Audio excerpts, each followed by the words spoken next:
ஆன்மீக அன்பர்களே, பெரியவர்களே, பெரியவர்களுக்கு நமஸ்காரங்கள், சிறியவர்களுக்கு ஆசீர்வாதங்கள்.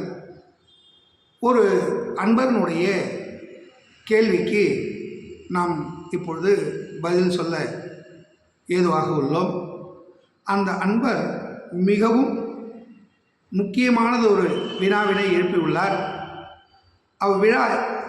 வினா என்னவென்றால், பெண்கள் பாதங்களில் வெள்ளி கொலுசு அணிவது மரபு. தற்போது சிலர் தங்கத்தினால் அணிகின்றார்களே, இது உகந்ததா? அவ்வாறு அணியலாமா என்று அவர் வினவி உள்ளார். முதலில் அவர்களுக்கு நாம் மிகவும் சந்தோஷமான நல்ல ஒரு வினாவினை எழுப்பதற்கு இது போன்ற வினாக்களை அன்பர்கள் அடிக்கடி கேட்க வேண்டும் என்று கூறிக்கொள்கின்றோம். தங்கம் என்றால் குரு மற்றும் மகாலட்சுமி. மகாலட்சுமியை பாதங்களில் அணிவது கூடாது. ஹிரண்யவர்ணாம் ஹரிணீம் சுவர்ண ரஜஸ்ரஜம், அதாவது தங்கமயமான மகாலட்சுமியை நாம் போற்றுகின்றோம். அந்த மகாலட்சுமி கண்டாபரணம், கர்ணாபரணம், அஸ்தாபரணம் போன்ற காதுகள், கழுத்திலிருந்து இடுப்பு வரையில் உள்ள அங்கங்களில் மட்டுமே கைகளில் அணிய வேண்டும். பாதங்களில் வெள்ளி மட்டுமே அணிய வேண்டும். தங்கம் குருவும் சுக்கிரனுக்கும் உடையதாக கருதப்படுகின்றது.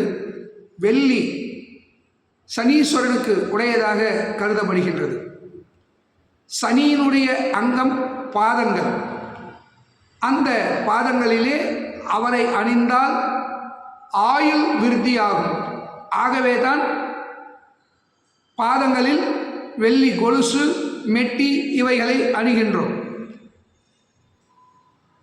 பார்க்கும் பொழுதே கையெடுத்து நமஸ்கரிக்கும் வகையில் தங்கத்தை அணிந்து கொள்வதற்காக தான் தங்கம் என்றால் மகாலட்சுமி, இவர்கள் மகாலட்சுமி சொரூபமாக விளங்குகின்றார் அப்படி என்று நினைத்து கருதுவதினால்தான் தங்க ஆபரணங்களை உடல் அங்கங்களிலே கழுத்து, காது, கை மற்றும் இடுப்பில் ஒட்டியானமாக அணிகின்றோம். ஆகவே பாதங்களில் தங்கத்தை உபயோகப்படுத்துதல் முற்றிலும் தவறு.